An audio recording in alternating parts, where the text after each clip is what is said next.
Which of the following correctly describe how potential difference between 2 points is calculated? இரு புள்ளிகளுக்கு இடையிலான மின்னழுத்தம் எவ்வாறு கணக்கிடப்படுகிறது அப்படின்னு கேட்குறாங்க. ஜஸ்ட் நம்ம ஃபார்முலா பார்த்தோம் ரைட்டா? என்ன formula? V is equal to W by Q ன்னு பார்த்தோம்ல, அந்த ஃபார்முலா தான். W by Q எங்க இருக்குன்னா ஆப்ஷன் வந்து C ல இருக்கு. அடுத்து, how much work is done in moving a charge Q of 5 coulomb across 2 points that have the potential difference of 15 volt? Formula என்ன? Voltage equal to W by Q அப்படின்னு சொல்லுவோம்.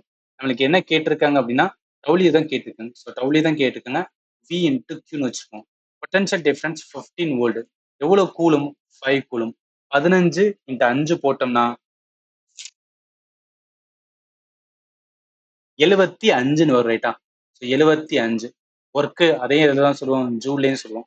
அப்போ எவ்வளோ வரும் அப்படின்னா 75 ஜூல். ஆப்ஷன் டியில் இருக்கு.